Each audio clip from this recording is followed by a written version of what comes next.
And welcome back to Blue Shirts Buzz, where we talk everything New York Rangers. I'm your host, Matt Piscazzi, with my co-host, Gian Horton. Definitely check us out on Twitter at BlueBuzz26, and let's get right into it today. So, this whole like kind of turnaround thing the Rangers are going through, it would turn around. Is it really? Does it really mean much of anything? Kind of what we're talking about today. That as well as some of the JT Miller buzz, because that's something that's going around for some reason. I don't know. This team has just been a giant question mark all year. I don't even know what we're going to be talking about half the time we come on here. It's Are we good? Are we bad? Are we trading this guy? Who are we trading now? It's always a new name getting thrown around, always new people. It's kind of like a game show at this point. It's like, who's getting traded this week? Whose name's on the board this week? Well, we'll get into all that here today. Before we do, how are you doing, good sir? I'm doing pretty good. A lot of false hope around this team, which is always fun, always Yeah. delusional. One of my coworkers is a big Rangers fan, and he was joking about how he saw Mika try to do a Michigan in one of the games recently, and he said that I saw that. he said if he pulled it off, he would delusionally be all back in on Mika. So that's kind of where we are as Yeah. a as a fan base and as as this show analyzing this team. 46 games in, the Rangers are 22 wins, 20 losses, and 4 overtime losses for a total of 48 points. So they are technically 22 and 24, if you want to look at it that way, even though I know there's a point for overtime loss. Yeah. And we are above 500, 21st in the league. We are 11th in the Eastern Conference, fifth in the Metro. And in terms of a wild card, we are 3 spots away. So we would have to beat out the Canadians, the Blue Jackets, and the Boston Bruins to get that wild card spot. And everyone keeps talking about that. I do not want us to get to the wild card spot because I don't want to waste our efforts. I mean, maybe we could have some Mickey Mouse run and we could win. That'd be amazing. But Mhm. this team's lack of energy, lack of effort, lack of leadership, and lack of everything that there is to lack has proven otherwise. So I don't really want some BS waste of time playoff run. I know how that may sound to some people, but I mean, look, if they make it to the wild card and we get in, I'll be happy. But I'm not really going to be too enthusiastic. I think Hmm. this team is in a big retool, which we will get into with some news of a potential JT Miller reunion, which is head scratching, frustrating, and disappointing, and all just one big sandwich. So yeah, this team Yeah. they won on a decent stretch recently, but they still lose in overtime to teams they should beat. So not really much to write home about. Yeah, and as I'm just looking at all this, I'm scratching my head as well. It's kind of I hesitated here. I don't even know what I want to tackle here first with this team. It's just such a, like I said in the intro, just a giant question mark. Like, really, what is it? What is going on with this team? I mean, it was like really bad, or, well, really good to start the year, and then we went really bad on this downturn. And now, obviously, the situation that we're in, the gloom, the doom, the veterans not performing, all that stuff. We're technically over 500, even though there's still those few OT wins in there. So it's like we're climbing back. I mean, I will say that I would certainly be happy with the wild card entry, like you said, happy with it. Not overly enthusiastic, I guess, or like all in. Like it's hard to feel really all in on a run this year when in the 2 or 3 or 4 previous years, those were really the runs where you could like rally around this team and look at this team and be like, oh, they have a chance. Like especially last year, I think unfortunately, we said it a few times here. That was like our shot. That really was the best this team was going to get. That was the best it was at least for probably the next couple years, given how the veterans are playing this year and probably what this offseason is going to look like, retooling and everything like that. So just a lot of question marks. And the latest one, this JT Miller thing, is just silly. I'll just run through our first time scorer thing real quick before we hop into that. And that's kind of the body of the episode here, just something that we keep getting thrown out there, different names, different packages and things like that, when in reality, like, can we just be talking about anyone else? There's a reason he lost in the first place, or excuse me, there's a reason he left in the first place, but we'll get into that. So for the first time scorer, you did predict Panarin scoring first in the Utah game, which I literally was typing his Let's name for me. go. I should have picked it, but I was nice and I was like, who do you want? Yeah, you were. Friggin' You were I the literally, gentleman. bro, I told you, I said it at the thing. I was like, I'm typing out Panarin. Oh, John wants it. All right, switch. You did. He did score first, so you did get that one. In the Blue Jackets game, And we I watched don't that even. live together, and I was like, Yeah, "Hey." no, and you didn't even realize I pointed out. I was like, "Hey, so did you just see that?" And you were like, "Yeah," but friggin' that was whack. And I mean, another whack one too here, a 1-0 win in the shootout. I mean, I don't even know if we could like count that. It wouldn't have mattered. I mean, Trocheck was the only goal that we had in the shootout. I guess technically we could have done that, but neither one of us had Tro, so it's fine there. And in the Canadians game, our first score was Laugh. Of course, I had Laugh predicted for the Blue Jackets game, not the Canadians game. This is cruel and unusual punishment. You are currently winning 3-2. We still did have our prediction for the Senators game, so I'll throw that one out at the end of the episode when we do our scores for the next few games. But yeah, you are winning 3-2. Boo! I should have taken Panarin from you. I'm going first this week, but Yeah, you could go for that's fair. Honestly, that is fair for you to go. But I was just yeah, like, just being nice and whatever. But nonetheless, here we are. Pretty good results. I mean, like to go to a shootout against the Blue Jackets. I mean, I think the Blue Jackets are a little bit better than maybe a lot of people expected them. They were going to be, especially considering they're 3 points above us right now in the wild card race. Canadians being 2 points above us in the wild card race as well. So certainly unfortunate getting the OT loss there to the Habs and playing these like close, tight matches. I mean, we've gotten points, I think, out of what the last is it like 6 games now? I was just looking at it at 1, 2, 3, 4, 5, 6, 7, 8. So points out of the last 8 games is no joke either. I mean, that's 1, 2, 3. Yeah, 5 games going OT. So it's a lot more fun. It's a lot easier to like watch this team right now. It's a lot easier to be excited about what they're putting out there. Still think there's some holes in their game. Defense is something that hasn't been consistent. I do think that Borgen is been pretty solid. I think Miller's had some pretty good moments here. Not that he's been consistent again, not that he's been consistent in those moments, but we've seen some pretty good moments from him, and we've seen some consistent stuff from Schneider, and Foxy's been really on a tear recently. I feel like he's been trying to kind of rally and get these guys going, and so it's certainly exciting. But then you hear about all of these trade conversations that are going on, and it's just like a reminder of where this team was a few weeks ago, and the fact that we're still kind of down in the dumps here, and that particularly being the JT Miller stuff. Supposedly names getting thrown out there, Phil Lindgren and a first rounder going to Vancouver for us to get JT Miller. That's just, I mean, why are we going to mortgage our future on a guy who's, like you had pointed out to me, in his mid-30s here, second year and a long-term extension? It's a very similar situation to things that we already have going on. I think that Miller would certainly be an upgrade in the veteran department. Certainly been scoring at a tear the past couple of years, but you look at like the attitude, and that's what really gets me. It's like he did that's the reason that got him out of here in the first place. I don't think just because he's older, the person's changed that much. Yeah, he's matured, but look at what's going on with him and Pedersen, and that kind of vibe that's going on in Vancouver right now, and the fact that he's now going to be shipped because, quite frankly, a guy in the first couple of years of a long-term extension who scores that many points a year, you wouldn't expect a team that has a guy like that to be saying, I want to trade him. But here we are because of the attitude, because of the way that he jives with the other players, the way that he functions in that locker room. And it's clear to see for, a lot of people in that locker room, a lot of people watching, if you're not even a fan, that there's like just a weird energy there. And it's all centered around JT Miller again. So yeah, let's bring him back. That's a great idea for this locker room right now, Drury. Like I'm really not a fan of that one. When we heard kind of like the Mika for JT 1-for-1 thing thrown around, it's kind of funny. I mean, it never would have happened. Like, why would they ever take that deal in the first place? Like, we would have to kind of sweeten that one. I think that one I would have been maybe a little bit more intrigued by, but still not happy with. And then also like Laugh's name getting thrown around the conversation as well. Just conversations and names that I don't think we should even be hearing in the media. Really, I think shines a light again on where this team is at and where they've been this year. Just a really unfortunate situation. I really like how you put it in the intro. Just the kind of for lack of a better term, it's a shit sandwich. I mean, it's really this situation and what we're trying to be like fed by Drury and the media and everything is just very sensationalized. It's very unfortunate. And can we have better conversations around this team right now? Maybe that'd be nice.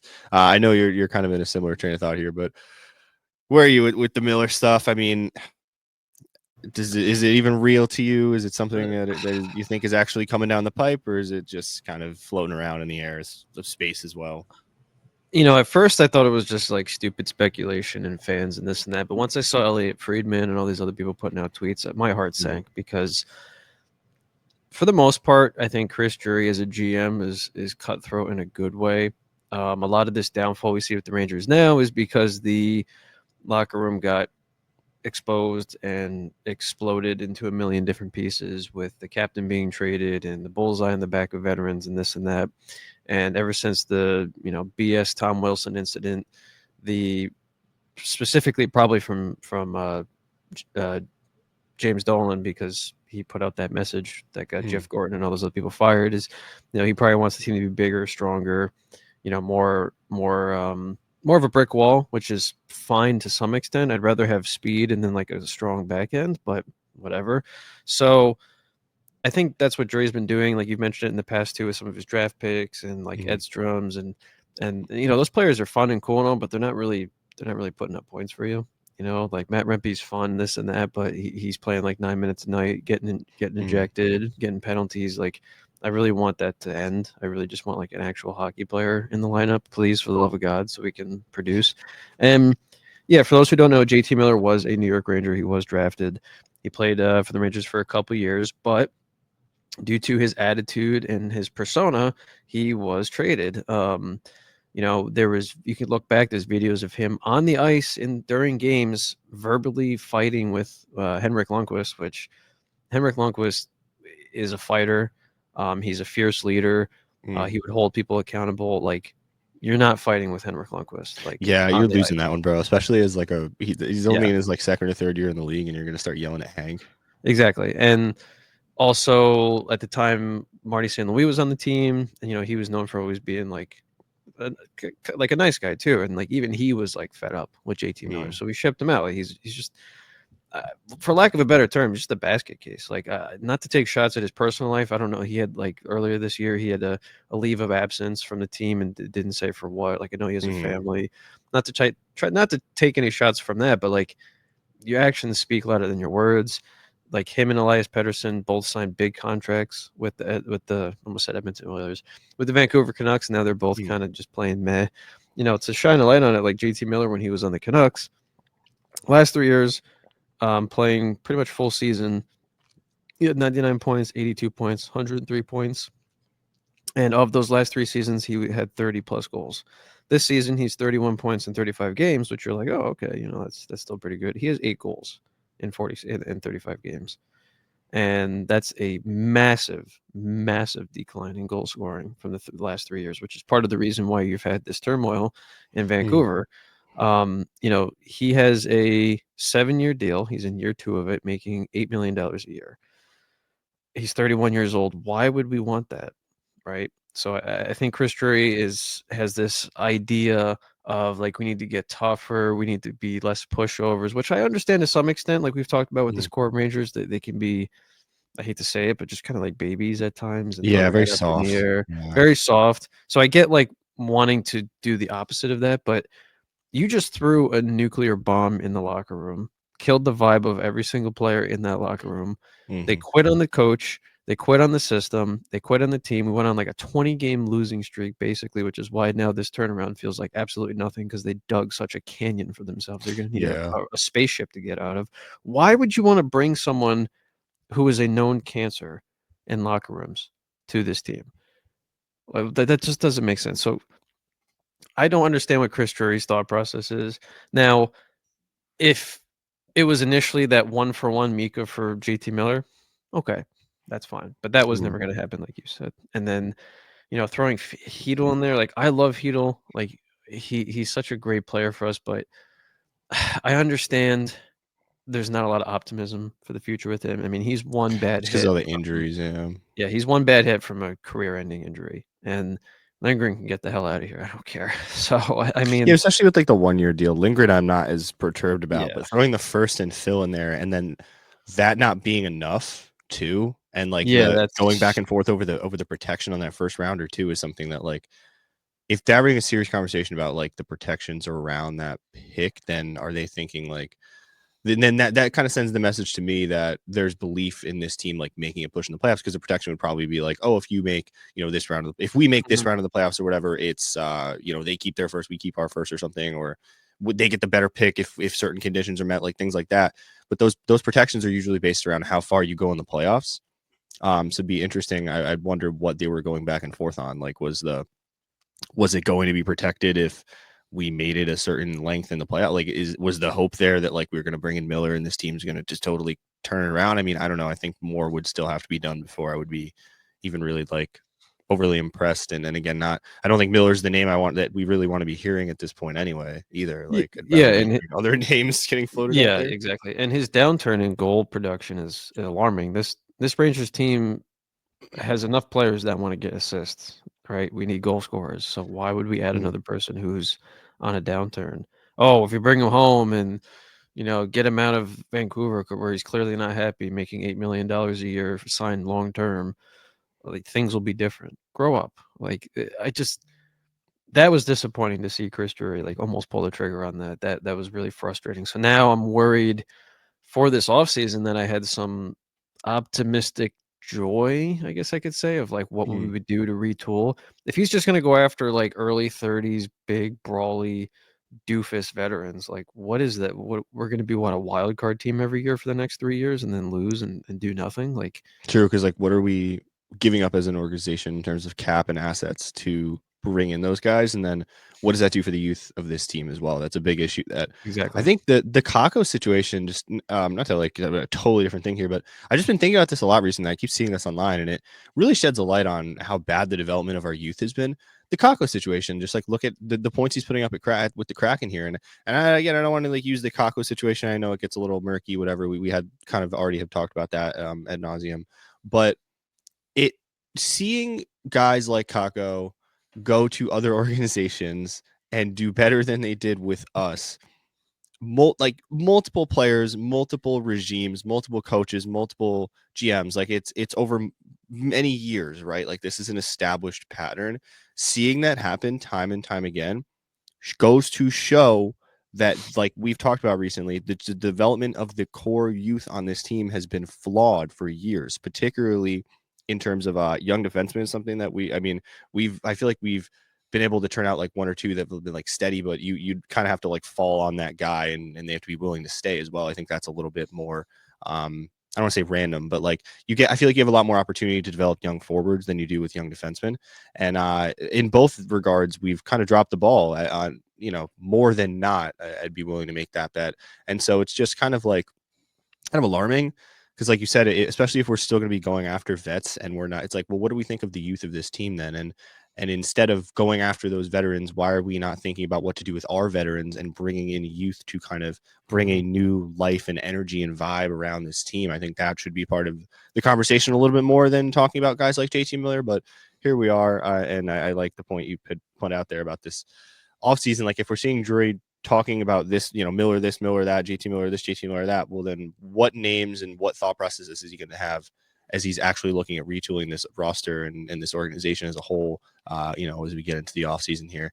But I think we'll pause real quick here for a word from our lovely sponsor, DraftKings. I know we're talking hockey here, but the big focus is football playoffs and everything going on. So still plenty of deals on there nonetheless. But yeah, over to you. Oh yeah. Yeah, then I'll get into the to your point on the young draft picks.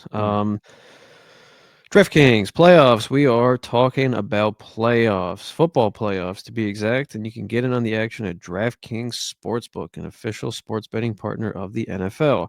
Scoring touchdowns is key to winning the playoffs, and you can score big by betting on them at DraftKings, the number one place to bet touchdowns. If you're ready to place your first bet, try betting on something simple like a player to score 6, like I just talked about, and you can go to DraftKings Sportsbook app and make your pick. So pick up your phone, go to the App Store, Google Play Store, whatever phone you're using, and download the DraftKings Sportsbook app because new customers can bet $5 to get $200 in bonus bets instantly, and that is by downloading the app and using the code THPN. That's code THPN for new customers to get $200 in bonus bets instantly when you bet just $5 only on DraftKings Sportsbook. The crown is yours. You won't be disappointed. And quick sidebar, I was right. I called the Lions choking. I knew they were going to do that. Dude, I didn't think they were going to lose in that fashion, but it was awesome, actually. I was at Jared work. Goff And, sucks. one of my buddies at work had the game on his laptop at the nurse's station because he's actually a huge Commanders fan. He's been a fan since like the 90s. And all night, like you didn't really get an opportunity to like look too much because we're like running around looking at patients at that, this, that, the other thing, whatever. And I saw him walking around. I don't know, it must have been like midnight at this point. And I was like, yo, Johnny, like the game's got to be over now, right? Like, what's good? And he was like, he like looked down like he was like going to be like, yeah, you know, they lost, whatever. And I was like, no, because like last time I looked, they were winning. So I'm like, there's no way, right? And he looked down and then he looks up and he just like smiles and he's like, we're going to the NFC Championship. And like he caught me, like he had me for a second. And I was like, good for you, buddy, whatever. Dapping up in the hallway and all that. So happy for him, happy for Commanders fans. Like it's just bonus football for them at this point. Like I don't think they expected any of this. I really hope they give the Eagles a run for their money next Oh, week. I would love that. I mean, Right? you How know, sick would that be? like obviously, since I'm a Giants fan, a rival of the Commanders too, but the Commanders and Giants have been bad for so long. It's like I don't Yeah. really care as much. It's kind of cool to see them actually get their head on straight, unlike the Giants. Yeah. Yeah. I mean, I picked the Lions to win last week. If anybody remembers that part of the episode, but I did say like what happened last year is like as long as Dan Campbell and these other people don't do stupid things, they'll be fine. Mhm. And guess what they did? Stupid things, right? Jared Goff Play strip stupid sacked. games, win stupid prizes. Yeah, and the biggest stupid thing was they had I forgot who they had their wide receiver play quarterback, and he threw an interception. What are you? Oh, why no, are you doing that in the was playoffs? they brought in Jameis Winston, the backup quarterback, and did a like a trick play. I think Yeah, but that's what happened.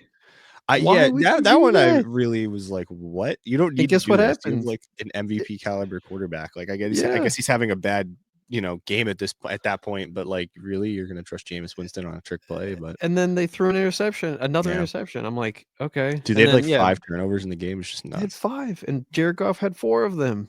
And I was like, dude, like classic. But Yeah.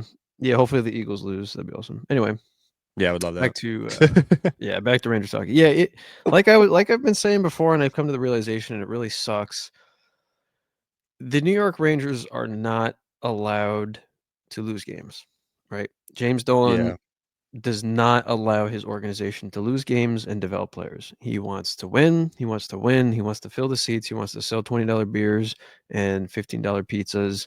And he does not care if they win the Stanley Cup ever. He does not care. All he cares about is ticket sales.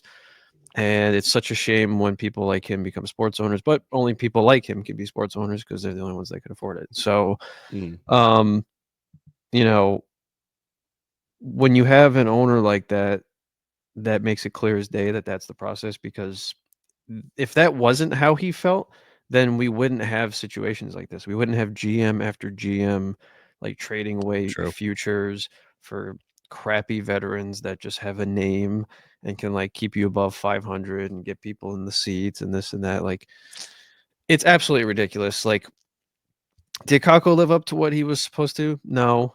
Did the coaches do him any favors? You know, it's debatable. Probably not. Did he admit to They not? didn't make it any easier for him. No, they didn't make it easier for him. Did he himself admit to not taking advantage of his opportunities? Yes. Did he look bad eye test wise at times? Yes.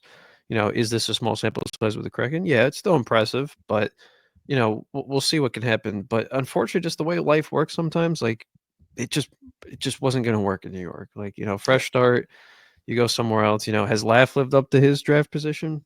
Not really, but he's showing a lot of good. But what are we gonna do? Like, just start trading him too? Like, we signed him for a reason. So, yeah, I don't like. I liked a lot of Drury's processes, and you know, there's been plenty of reports that James Dolan has given Chris Drury his blessing to do whatever he feels necessary. But man, going after JT Miller is just dumb. It is just dumb, and it does not make any sense. And the potential, you know, obviously it's speculation what was offered in the trade. We don't know 100% fact that it was going to be Hedo Lindgren in a first, probably was. But like, just don't, even without knowing what was going to be traded, like just trying to get him is dumb. That just does not make any sense, especially.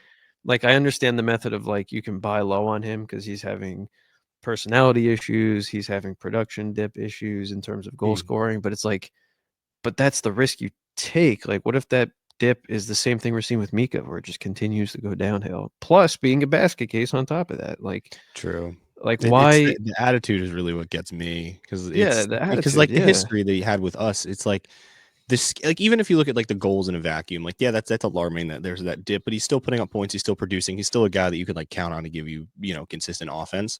But the attitude is the biggest issue, and that history that he has with us as well, like literally working his way out of here because of his attitude, and now being essentially escorted out of Vancouver at some point here because of his attitude and the vibe around him and the energy. It's just like, I don't see that helping our locker room, and that's where I Yeah. think we're getting a little confused. Or not we, Drury, in this organization, and the mission of this organization is getting a little confused when you hear all this talk about guys like JT Miller as opposed to literally anybody else. I mean, I don't want to say it in that way because he is a very good hockey player, and like the skill, like when you bring in a guy like that, like, yeah, I don't want to say he wouldn't produce here, he wouldn't be able to produce here, but you got a pretty good point there as well. Like you had said, what if it's a Mika type situation? He's on a decline and we pick him up and he continues the decline and we mortgage our future for another declining veteran. And that's a situation we don't want to be in here. Mhm. Because this whole kind of turnaround, like I said, it's a lot more fun. I do want us to make that push. I want us to make the playoffs. I want us to be as competitive as possible. Is it very realistic? Who knows? Still not really. It still doesn't amount to much here. I mean, like these games we have recently and these games coming up, we have some pretty important games to kind of get into our first score predictions here. To kind of get towards the latter half of this episode here, we did still we already predicted the Sens game. That was one of the big games we had here on our docket. We had Yes, Utah. tonight, right? Yeah, when Yeah, we're so recording when this, we did yeah. this last week, we had Utah, the Jackets, Canadians, and the Sens. Those last three, the Blue Jackets, the Canadians, and Sens, actually being pretty big for our standing in the East right now. So you have Mika scoring first tonight. I have Panarin scoring first tonight. I'm going first for the Flyers game, and Laugh is going to Fair, score first in fair. that game. He's got it at somebody, right? Like I missed him by one game last time. I'm not missing it this game. He's scoring first in the Flyers game. But who do you have in the Flyers game? Trocheck. Okay, I like it. I like it. He's actually been playing pretty well recently. Let's see. Avs game. I think it's going to be a weird one. Like I just there's something in me that's saying like defenseman shot from the point or something, like bounces a couple times and it's a Braden Schneider goal. That's what I'm going for. I would love to call the first goal on a Schneider shot. That'd be awesome. I love Schneider, but will it really happen? Probably not. But my gut is telling me it's going to be something funky. So I think Braden Schneider's going first in that game. But who do you got? Give me Filipino. Yeah. All right, Phil. I like it. And Kane's game, good old Kane's game. I think Cooley. I got Cooley in this one. He's cool. He has cooled off a little bit. Oh. But he played really well against the Canes and pretty consistently in the playoffs for us. And I feel like that's a team that he likes to perform well against. So also it'd be nice if we got a result against the Canes. Not that I think it would amount to too much when they are 11 points above us in the standings right now, but nonetheless, it'd be fun if we got a dub. Who do you think is scoring first in that game? I'll go with Laugh that game. Laugh, Yeah. okay. All right, I like it. I like it. And yeah, all that to kind of highlight the turnaround of this team here. I mean, again, some pretty big games coming up here. I mean, the Senators and the Flyers are two that are significantly more important than the other two. The Senators being 4 points above us, holding that number one wild card spot in the East, and the Flyers being tied for points with us right now. One game played more than us, one less win, two more overtime losses, but they are sitting at 48 points. So that game is pretty much depending on how they do in their next couple games, whatever, how we do when we play that game to catch up to where they're at, kind of like a tiebreaker situation where we are right now in the leaderboard. So important points here if this team is going to try and turn it around and at least be competitive and make a push towards the second half of the year. So again, will it mean much? Does it mean much? The jury's still kind of out on this one, but certainly more exciting, and it's a little bit easier to watch, a little bit more exciting, like the game tonight. Have it on the background while we're hanging out. Might watch a little bit of it. Are we going to end up losing 4-0? Like, hopefully not. We could, but that's the thing about this team. Like, we could literally lose 4-0 or win like 2-1. And I don't think I would be surprised with either one. It's just, I don't really know what to expect with this team where they are right now. And I just try and ride the wave, I guess. To kind of put my final thought out there. I mean, I'm just going to ride the wave here. If they are going to give us fun hockey to watch, if they're going to give us competitive hockey, if they're going to make a push, well, I'm going to stay on my little surfboard, ride the wave, because I would rather be in this situation than where we were 10, 15, 20 games ago. So a lot more fun, a lot more good energy going around this team. I hope we don't ruin that by bringing in a guy like JT Miller, because if this locker room is finally getting their legs under them and are going to at least try and get something salvageable from this season, can we please not tank all of that good energy by doing something stupid like bringing in JT Miller? And that's kind of my closing thought on all that. Shoot over to you though, if you have any closing thoughts before we hop out of this one. Yeah, like a team is a team. Championships are won through chemistry as well as the skill and the grit and the leadership. It's really frustrating as a New York Rangers fan to not have, like, for lack of a better term, and to use like a bro term, I apologize for anyone who hates it, but like to have that dog on your team, like that one guy who's just like a Connor McDavid or like an Austin Matthews or like a Mikko Rantanen or so on and so forth. The Rangers have always had that in their goaltending, which is awesome, but it's like, can we get, something else? Alexi Lafreniere is supposed to be that guy. He's hot and cold here and there. Panarin is that guy, but he's going to be a free agent soon, and not like a homegrown talent, and so it's just frustrating. It's frustrating, and I hate highlighting the James Dolan aspect of it, but it's just a reality. Man, we still got 3 months, 3.5 months of this season. Who knows? They could go on a complete crazy run. They could squeak into the playoffs again. If they squeak into the playoffs, I'll be happy. I'll watch. I'll cheer them on as always. Early in the episode, I said I hope they don't, in the sense of just like, I don't want to waste time. I don't want to waste our hope for something that's just not going to be proven to us. I hope Laviolette can salvage what he has left. I hope we can go out and start searching for a new young coach. That'd be really nice. Maybe, after Laviolette, we'll highlight a whole episode, I'm sure, in the offseason, but like the biggest thing this team has lacked for the last probably like 8 years, honestly, since that 2014-15 team, like we've really lacked culture. This team has lacked a lot of culture. And part of that is also there's like no consistent identity too. Yes, exactly. No identity. And part of that problem is also the revolving door that we have when it comes to coaches. I get that, but God, again, finish this off as I always do. No half measures, no band-aids, no JT Millers. That's a new one I'll throw on there as well. No half measures. JTs. No band-aids, no JTs. Please, Drury. We will do a video if Drury does some bad trades. In line with your theme of the pun names, we could say the jury is out on Drury. That'd be a good one. I thought of that one before when I was like, the jury's not out yet. I in my head, there was a connection there to be made to Drury. I just didn't have enough brain cells to put that one together that fast. But that one was in the works, certainly. I like that you threw it out there because that'd be a good one. But hopefully it doesn't do anything to put us in that spot, though. Let's be clear about that one. But you never know based on what he's done so far this year. So, But no, I think that's it. Call it an episode. I can roll us out unless you want to say anything. No, start us rolling down the hill like Indiana Jones meme. Yeah, so thank you again, everybody. We love this team. We love you. We know you love this team. We're always going to keep covering it, good, bad, rain or shine. Follow us on all the socials, of course. BlueBuzz26 for Twitter or X. Catch us out on YouTube. Everywhere you get podcasts, Spotify, Apple Podcasts, Amazon, whatever it may be. Tune in every single week. We'd love to hear from you too. Appreciate all the love and support, and we will catch you on the next one.